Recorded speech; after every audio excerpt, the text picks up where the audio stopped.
Last night's special congressional election in New York ended with voters sending another Democrat to Congress.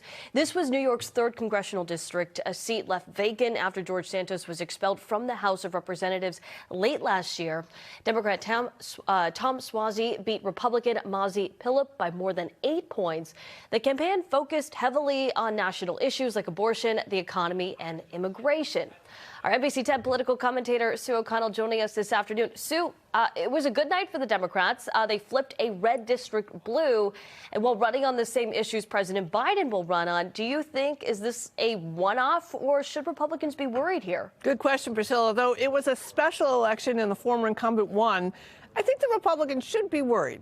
This was a completely winnable election for the Republicans, and they lost, and partially because of what the Republicans in the House were, or more accurately, were not doing about the border, and due to the Republicans' continued struggle with how to talk about abortion and what happened after Roe v. Wade was repealed. So while the abortion issue is a major part of the Democrats' platform, immigration and the border has been a subject that Dems have traditionally avoided, but not in this race, where Suozzi was able to capitalize on the Republicans' inability to pass that border bill, which the Democrats and President Biden agreed to sign. And when his opponent, Republican Mazi Pilip, came out against the deal, that was all he needed to suddenly make the Democratic plan to address the border crisis a winning strategy. And believe me, Priscilla, Biden and the Democrats are paying attention to this. Yeah, I'm sure he is. We want to talk early voting now. The snowstorm that was supposed to hit Boston yesterday, we saw it shifted south. It blanketed a lot of New York in snow.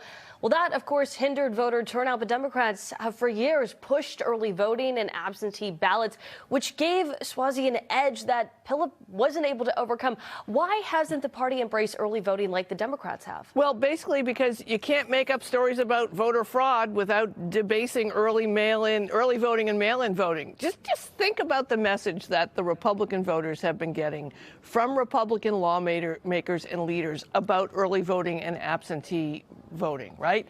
And the voting system itself. They have been told wrongly by former President Trump that the last election was stolen.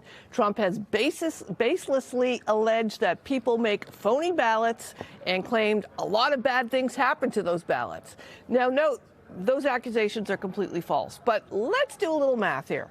People age 65 and older are the most likely to vote, and they're also the most likely to vote by absentee or early ballot. Now, add to that, the Democrats are more likely than Republicans to vote early. So back to the math part, special election plus snowstorm plus Republicans bashing early votings, and the Democrat wins. So after 8 years of Trump criticizing early voting, I don't really think the Republicans are going to be able to turn that around before November.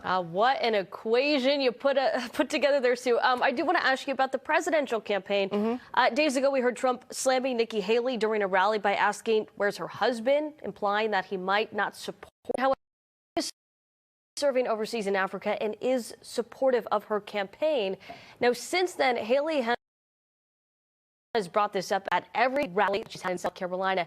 Now, this is a strategy that's been tried against Trump before, highlighting the things that he says. Do you think this will move the needle at all for her? I'm not sure if it's going to really help Nikki Haley at this point. We still have elections to come up, though, but it's certainly not going to help change the minds of the 30 to 40% of Republicans who are firmly MAGA Trump supporters. But this is not the first time that Trump has insulted service members or military families.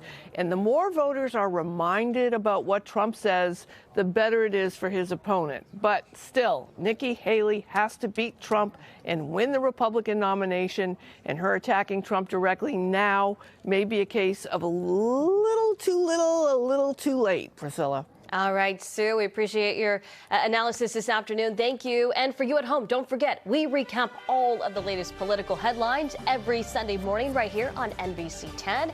It starts at 10:30 with Meet the Press, moderated by Kristen Welker. Then at 11:30, you can join Corey Smith and Sue for At Issue.